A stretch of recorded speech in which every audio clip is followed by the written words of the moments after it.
Hello students, मैं अजीज़ बहर आप सभी का अपना वाला यूट्यूब चैनल में स्वागत करता हूं। इस वीडियो से और यूट्यूब से मेरी जो भी अर्निंग होगी या जो अर्निंग हो रही है उसका 10% गरीब बच्चों को फ्री एजुकेशन प्रोवाइड करने में किया जाएगा, तो सपोर्ट करते रहिए। तो आज हम 11th class physics chapter number 10 mechanical properties of fluids का एनसीईआरटी की टेक्स्ट बुक में गिवन एग्जाम्पल नंबर 10.6 सॉल्व करेंगे। इस एग्जाम्पल को मैं बहुत ही अच्छे से बहुत ही इजी वे में एक्सप्लेन करने वाला हूं, इसलिए इस वीडियो को पूरा देखिएगा। और अगर अभी तक आप लोगों ने हमारे चैनल को सब्सक्राइब नहीं किया है तो चैनल को सब्सक्राइब कर लीजिए, बेल आइकन को भी प्रेस कर दीजिएगा ताकि नए वीडियोस की नोटिफिकेशन आपको समय पर मिलते रहे। तो क्या है आज का हमारा टॉपिक है एनसीईआरटी की टेक्स्ट बुक में गिवन एग्जाम्पल नंबर 10.6। क्या है उसका statement? In a car lift, compressed air exerts a force F1 on a small piston having a radius of 5 centimetre. क्या हमारे पास ये सपोज कर लो क्या है, एक कार लिफ्ट है, मतलब ये इस पिस्टन पर कार रखी हुई है और इस कार को हम क्या करेंगे, ऊपर लिफ्ट करेंगे। अब इसमें हमारे पास ये एक स्मॉलर पिस्टल है। इस स्मॉलर पिस्टल पर जिसका क्रॉस सेक्शनल एरिया हमने कितना कंसिडर कर लिया, A1। इस स्मॉलर पिस्टल पर एयर, कंप्रेस्ड एयर क्या कर रही है, फोर्स अप्लाई कर रही है। इस स्मॉलर पिस्टल पर कंप्रेस्ड एयर क्या कर रही है, फोर्स अप्लाई कर रही है। कितना फोर्स अप्लाई किया, F1। This pressure is transmitted to a second piston of radius 15 centimetre. तो यहाँ पर एयर ने क्या किया, परपेंडिकुलर फोर्स अप्लाई किया, परपेंडिकुलर फोर्स पर यूनिट एरिया। तो उस एयर ने जो यूनिट एरिया में फोर्स अप्लाई किया उसी को हम क्या कहेंगे, प्रेशर। मतलब कंप्रेस्ड एयर ने यहाँ पर क्या अप्लाई किया, प्रेशर। तो वो प्रेशर ही ट्रांसमिट होकर कहाँ जाएगा, इस सेकंड पिस्टन पर। जितना प्रेशर यहाँ रहेगा उतना ही प्रेशर यहाँ रहेगा। ये हमने हाइड्रोलिक मशीन्स में पढ़ा है कि दोनों पिस्टल पर लगने वाला प्रेशर कैसा रहेगा, इक्वल रहेगा। प्रेशर विदाउट एनी डिक्रीज, उसमें कोई डिक्रीज हुए बिना, कोई चेंज हुए बिना यहाँ से ट्रांसमिट होकर यहाँ आ जाएगा। तो यहाँ से एयर ने जितना प्रेशर अप्लाई किया उतना ही प्रेशर यहाँ पर अप्लाई होगा। तो यहाँ पर जो प्रेशर अप्लाई हो रहा है इस क्रॉस सेक्शनल एरिया कि ये जो क्रॉस सेक्शनल एरिया है ये कितना है, 15 centimetre. If the mass of car to be lifted is 1350 kg। अब यहाँ पर ये जो कार रखी है जिसको हमें ऊपर लिफ्ट करना है, ऊपर उठाना है, इस कार का हमें मास गिवन है, कितना गिवन है, 1350 kg। तो हमें क्या फाइंड आउट करना है, हमें फाइंड आउट करना है calculate F1 what is the pressure necessary to accomplish this task. कि हमें ये F1 force apply find out करना है कि ये कितना F1 फोर्स अप्लाई किया यहाँ पर एयर ने। और क्या फाइंड आउट करना है, what is the pressure necessary to accomplish this task. और ये टास्क करने में, इस कार को ऊपर लिफ्ट करने में कितना प्रेशर अप्लाई, कितने प्रेशर की हमें रिक्वायरमेंट है वो भी हमें फाइंड आउट करना है। और हमें जी की वैल्यू गिवन है, कितनी है, 9.8 मीटर पर सेकंड। तो देखो, हमें सबसे पहले तो पता है कि जितना प्रेशर यहाँ पर अप्लाई होगा उतना ही प्रेशर यहाँ पर अप्लाई होगा। तो फर्स्ट पिस्टल पर हमने कंसिडर कर लिया कितना प्रेशर अप्लाई हो रहा है, P1। और इस सेकंड पिस्टल पर कितना प्रेशर अप्लाई हो रहा है, P2। तो P1 किसके इक्वल रहेगा, P2 के इक्वल, क्योंकि दोनों जगह प्रेशर सेम रहेगा। और प्रेशर ही किसके इक्वल होता है, फोर्स अपॉन एरिया। प्रेशर किसके इक्वल होता है, फोर्स अपॉन एरिया के इक्वल होता है। तो यहाँ पर जो प्रेशर है वो किसके इक्वल रहेगा, यहाँ का फोर्स, यहाँ का एरिया। तो यहाँ पर कितना फोर्स अप्लाई हो रहा है, F1। तो इसलिए इस F की स्पेस पर मुझे क्या लिखना पड़ेगा, F1। यहाँ का एरिया कितना है, A1। तो यहाँ का एरिया हम लिख देते हैं A1। यहाँ पर प्रेशर P2 की, यहाँ के फोर्स यहाँ के एरिया के इक्वल रहेगा। तो यहाँ पर फोर्स कितना अप्लाई हो रहा है वो हमने कंसिडर कर लिया, F2। यहाँ का एरिया कितना कंसिडर कर लिया, A2। तो F1 upon A1 is equal to रहेगा F2 अपॉन A2। अब हमें किसकी वैल्यू निकालनी है, F1 की वैल्यू निकालनी है कि यहाँ पर कितना फोर्स अप्लाई हो रहा है। तो ये A1 यहाँ पर डिवाइड में है, इक्वल टू के उधर जाकर मल्टीप्लाई में हो जाएगा। तो यहाँ से F1 किसके इक्वल आ जाएगा, ये लिखा हमने A1 F2 अपॉन A2। ठीक है, हमने क्या किया, ये A1 यहाँ पर डिवाइड में था, इधर आकर मल्टीप्लाई में। तो A1 ये F2 is as it is, और अपॉन में जो A2 है वो भी एज इट इज़। अब हम A1, A2 और F2 इन सभी की वैल्यू सब्स्टिट्यूट कर देंगे तो हमारे पास F1 की वैल्यू आ जाएगी। तो A1 अब हमने कंसिडर कर लिया कि ये जो है इसका शेप कैसा है, सिलेंडर के जैसा। ये जो पिस्टल है, ये पिस्टल कैसा है, इस टाइप से सिलेंडर के जैसा है। सिलेंडर के जैसा है तो सिलेंडर का जो ये क्रॉस सेक्शनल एरिया है ये कैसा रहेगा, कैसा रहेगा, सर्कल के जैसा। इसका क्रॉस सेक्शनल एरिया कैसा रहेगा, सर्कल के जैसा। और सर्कल का क्रॉस सेक्शनल एरिया क्या होता है, पाई आर स्क्वायर। और यहाँ का जो रेडियस है वो रेडियस हम कितना कंसिडर कर लेते हैं, वो रेडियस हम एक काम करते हैं, क्रॉस सेक्शनल एरिया की डायरेक्ट हमें एरिया गिवन है ना, नहीं रेडियस गिवन है, ठीक है। तो यहाँ का रेडियस हम कितना कंसिडर कर लेते हैं, R1 अपॉन में A2 की वैल्यू, उसका क्रॉस सेक्शनल एरिया हम कितना कंसिडर कर लेंगे, पाई R2 स्क्वायर। और F2 देखो, अब F2 क्या है, यहाँ पर लगने वाला फोर्स। तो यहाँ पर जो फोर्स है वो किसके इक्वल रहेगा, इस कार के वेट के इक्वल। कार जितना वेट नीचे लगा रही है, कार का अपना कुछ मास है, कार का कुछ मास है, तो उसके मास की वजह से डाउनवर्ड डायरेक्शन में उसका वेट लगेगा। और वेट क्या है, एक टाइप का फोर्स है। मतलब ये जो F2 है, ये F2 क्या है, कार का वेट। ये जो F2 है ये क्या है, कार का वेट है। तो जितना कार नीचे वेट लगाएगी, कार को अगर हमें ऊपर लिफ्ट करना है तो उतना ही फोर्स हमें अपवर्ड डायरेक्शन में अप्लाई करना पड़ेगा। कि सपोज करो कार का वेट है 100 न्यूटन, कार का वेट कितना है, 100 न्यूटन। तो उतना ही फोर्स हमें अपवर्ड डायरेक्शन में लगाना पड़ेगा। कि कार ने अगर 100 न्यूटन का फोर्स लगाया नीचे, तो हमें उतना ही 100 न्यूटन का फोर्स ऊपर लगाना पड़ेगा कार के वेट के इक्वल। लेकिन हमें तो पता है अगर दोनों जगह सेम फोर्स रहेगा, कि जितना फोर्स नीचे लगा उतना ही फोर्स अगर ऊपर लगेगा, तो कोई ऑब्जेक्ट ऊपर या नीचे जाएगा क्या। कि ये पेन है, इस पेन पर सपोज करो मैंने नीचे फोर्स कितना लगाया, 10 न्यूटन, ऊपर भी फोर्स कितना लगाया, 10 न्यूटन।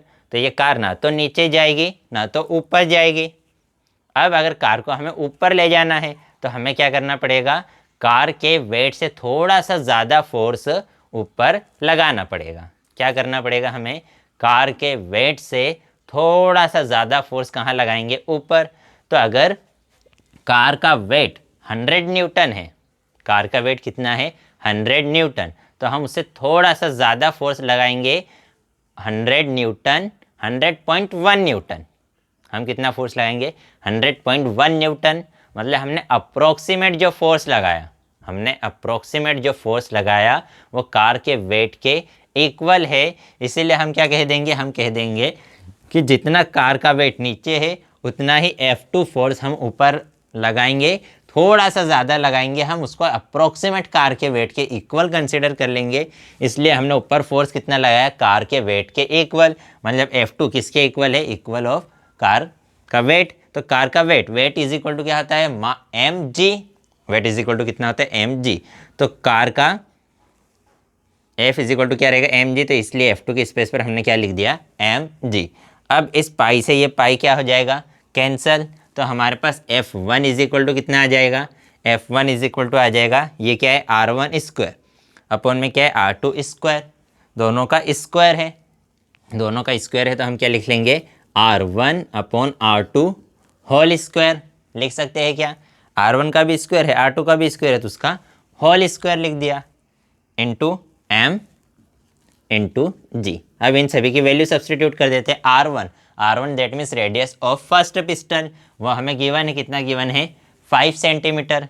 तो यहाँ लिख देते हैं हम 5 सेंटीमीटर अपॉन R2 की वैल्यू गिवन है, कितनी है, 15 सेंटीमीटर। तो यहाँ लिख देते हैं 15 सेंटीमीटर। अब ये दोनों वैल्यू किस में गिवन है, सेंटी में गिवन है, लेकिन ऐसा यूनिट तो मीटर है। तो इसलिए सेंटी की स्पेस पर हमें सेंटी की वैल्यू पुट कर देंगे। सेंटी किसके इक्वल होता है, 10 टू द पावर -2। सेंटी का मतलब क्या होता है, 10 टू द पावर -2। तो सेंटी की स्पेस पर हमने क्या लिख दिया, 10 टू द पावर -2। और उसका क्या है, होल स्क्वायर। तो यहाँ लगा दिया हमने whole square. m, what is m, m is mass of car. तो कार का मास कितना है, 1350। तो कार की स्पेस पर उसका मास लिख देते हैं 1350 इंटू जी की वैल्यू कितनी है, 9.8 9.8 हमें जी की वैल्यू गिवन है 9.8 मीटर पर सेकंड स्क्वायर। यह मीटर से मीटर तो क्या हो गया कैंसल, 10⁻⁻2 से 10⁻⁻2 क्या हो गया कैंसल, ये 5 1 ज़ा 5, 5 3 ज़ा 15, तो हमारे पास क्या बचा 1/3, क्या बचा 1/3, और उसका क्या है होल स्क्वायर, तो 1 का स्क्वायर तो 1 ही रहेगा, और 3 का स्क्वायर क्या हो जाएगा 9, 3 × 3 कितना हो जाएगा 9, इंटू में कितना लिखा है 1350 × 9.8। अब ये 1350 को 9 से कट कर देते हैं, तो 9 से कट करने के लिए 9 1 ज़ा 9, अब 13 तो आता नहीं है, 13 से छोटा क्या आता है 9, कितने टाइम्स में आता है 1 टाइम्स में, तो रिमाइंडर कितना बचा 4, 13 तो आता नहीं है 9 के टेबल में, 13 से छोटा क्या आता है 9, कितने टाइम में आता है 1 टाइम में, रिमाइंडर कितना बचा 4, तो ये क्या बन जाएगा 45, तो 45 आता है कि 9 के टेबल में, हाँ आता है, कितने टाइम्स में आता है 5 टाइम्स में, तो ये 45 कैंसिल हो गया 5 टाइम्स में, ये 0, तो ये 0 इज़ एज इट इज़।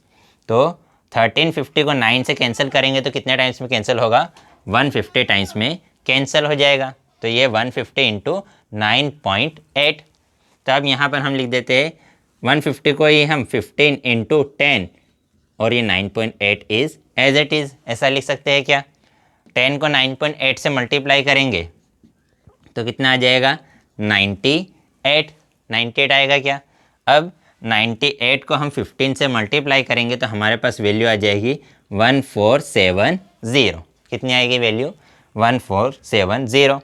इसी को हम लिख सकते हैं, क्या लिख सकते हैं, इसी को हम 1.47 × 1000 लिख सकते हैं क्या, देखो क्यों लिख सकते हैं, 1 के बाद कितने ज़ीरो थे 1 2 3, तो अगर यहाँ पर हम 1.47 को 1000 से मल्टीप्लाई करेंगे तो हमारे पास वापस क्या आ जाएगा कि ये पॉइंट 1 2 और 3, यहाँ पर ऐसा लिख सकते हैं हम कि 1 2 3 3 डिजिट्स पीछे चले जाएगा तो यहाँ पर वापस पॉइंट आ जाएगा, तो 1470 को हम क्या लिख सकते हैं 1.470 × 1000। अब 1000 का ही मतलब क्या होता है 10⁻3, तो हमने लिख दिया 10⁻3। अब 1.47 को ही हम अप्रोक्सीमेट क्या लिख सकते हैं, उसी को हम अप्रोक्सीमेट लिख सकते हैं 1.50, 47 है, 47 को हमने 50 लिख दिया। ऐसे ही करते हैं ना कि यहाँ की ये पॉइंट को तो हटा, 0 को तो हटाओ, इसकी तो कोई ज़रूरत नहीं है, यहाँ से एक डिजिट अगर हटाई तो उसके पहले वाले डिजिट में 1 ऐड कर देंगे, तो अगर इस 7 को हटाते हैं तो इस 4 में क्या करना पड़ेगा 1 ऐड, तो 7 को हटाया तो 4 में किया हमने 1 ऐड, तो कितना हो गया 5, 7 को हटाया तो उसके पहले वाले डिजिट में 1 ऐड कर दिया, तो ये 4 कितना बन जाएगा 5, तो ये 5 और इनटू में कितना है 10⁵, तो ये क्या आ गया फोर्स, और ऐसा unit of force is Newton. फिर उसके बाद हमसे क्या पूछा है प्रेशर, तो प्रेशर अब हम निकाल लेंगे, तो प्रेशर इज इक्वल टू क्या होता है, प्रेशर इज इक्वल टू होता है फोर्स अपॉन एरिया, तो हमारे पास जितना प्रेशर यहाँ पर है उतना ही प्रेशर यहाँ पर है, तो हमें प्रेशर निकालना है, तो अब F1 की वैल्यू है तो इसलिए एरिया भी कौन सा लेंगे A1, तो P इज इक्वल टू कितना हो जाएगा F1 अपॉन A1। हम चाहते तो प्रेशर की स्पेस पर F2 अपॉन A2 भी लिख सकते थे, लेकिन हमारे पास F2 की वैल्यू नहीं है, हमारे पास किसकी वैल्यू है F1, इसलिए हमने P क्या लिखा F1 अपॉन A1, तो F1 की वैल्यू कितनी है 1.5 × 10⁻3। A1 is area of cross section of first pistol, तो वो कितना हो जाएगा πr1², ठीक है। अब वैल्यू पुट कर देते हैं, तो 1.5 × 10⁵ अपॉन पाई की वैल्यू कितनी होती है 3.14 × r1, r1 मतलब इसका रेडियस फर्स्ट पिस्टल का कितना है 5 सेंटीमीटर, 5 सेंटीमीटर को हम क्या लिख सकते हैं 5 × 10⁻² मीटर, और उसका स्क्वायर तो उसका हमने क्या लगा दिया स्क्वायर। अब आगे इसको सॉल्व कर लेते हैं, तो ये है 1.5 × 10⁻3, इस 10⁻3 को ही मैं 100 × 10 लिख सकता हूँ क्या, 10⁻3 मतलब कितने ज़ीरो 3 ज़ीरो, तो 2 ज़ीरो यहाँ लगा दिए और 1 ज़ीरो यहाँ लगा दिया, अपॉन में कितना है 3.14 × 5 का स्क्वायर, 5 का स्क्वायर कितना हो जाएगा 25 इंटू ये 10⁻⁻² और उसकी पावर कितनी है 2, पावर की पावर का क्या हो जाता है मल्टीप्लिकेशन, तो 10 कितना हो जाएगा -4। इसकी पावर -4 है, इसको ऊपर ले जाएंगे तो पावर कितनी हो जाएगी +4। तो जब ये 1.5 को 100 से मल्टीप्लाई करेंगे तो कितना आ जाएगा 150। 150 आ गया। फिर उसके बाद हमने क्या कहा, हमने कहा ये है, ये जो हमारा 10 है वो तो एज इट इज़ इनटू ये 10⁻⁻4 है, उसको ऊपर ले जाएंगे तो 10⁻+4 आ जाएगा, इनटू यहाँ पर 3.14 एज इट इज़, और ये जो 25 है ये भी एज इट इज़। ठीक है, अब 25 बन जाए 25 और 25 की टेबल से 150 कितने टाइम्स में कैंसिल हो जाएगा 6 टाइम्स में होगा कैंसिल, बिल्कुल हो जाएगा। अब हमारे पास क्या बचा 6/3.14 इनटू इस 10 की पावर कुछ नहीं है, मतलब कितनी है 1, तो 4 + 1 कितना हो जाएगा 5, तो ये हो गया 10⁵। अब इसको डिवाइड करना है तो यहाँ से अगर पॉइंट हटाएंगे तो ये कितना हो जाएगा 600। 600 को अगर हम 314 से डिवाइड करेंगे तो देखो डिवाइड करके मैं बता देता हूँ। तो ये लिखा है 600, ये लिखा है 314, तो 1 टाइम में चले जाएगा तो ये 314, रिमाइंडर कितना बचेगा, ये बचेगा 682। 600 में से 314 को माइनस करें, 10 में से 4 6, 9 में से 1 8 और 6 में से 5 में से 3 कितना हो जाएगा 2। 600 में से 314 को डिवाइड करेंगे तो कितना आ जाएगा 286। अब जाएगा क्या, अब डिवाइड नहीं होगा तो यहाँ पर हम लगाएंगे पॉइंट, यहाँ पर पॉइंट लगाएंगे तो यहाँ पर आ जाएगा 0, तो कितना आ जाएगा 2860। तो ये तो नहीं आता 314 की टेबल में लगा, लेकिन अगर हम 314 का टेबल कितने टाइम्स लेंगे 9 टाइम्स में लेंगे तो अप्रोक्सीमेट 228 के समथिंग कुछ वैल्यू आएगी। ठीक है, 28 के समथिंग कुछ वैल्यू आएगी। अब वो जो भी रिमाइंडर बचे उससे हमको मतलब नहीं है। 9 टाइम्स में कितना आ जाएगा देखो, देख लेते हैं। 314 इंटू ये आ गया 936, 9 1 9 और 3 कितना आ जाएगा 2, कितना है 13 और 9 1 9, 27 28, 286 आ जाएगा। ठीक है, 28 26। अब इसको तो छोड़ा, हमारे पास आंसर क्या आ गया 1.9, तो ये आ जाएगा हमारा आंसर कितना आया 1.9 इंटू 10⁵, और उसकी ये किसकी वैल्यू आई प्रेशर की, तो उसकी ऐसा यूनिट क्या है पास्कल। तो यही हमारा आंसर है। तो आज की वीडियो में इतना ही। नेक्स्ट वीडियो में हम नेक्स्ट टॉपिक पढ़ेंगे। अगर इस वीडियो से रिलेटेड आपको कोई डाउट हो तो डाउट कमेंट में आप हमसे पूछ सकते हैं, कोई सजेशन हो तो वो भी कमेंट कर सकते हैं। अगर वीडियो पसंद आई हो तो लाइक कीजिएगा, अपने दोस्तों के साथ भी शेयर ज़रूर कर दीजिएगा, पसंद ना आई हो तो डिसलाइक कर दीजिएगा। बाय।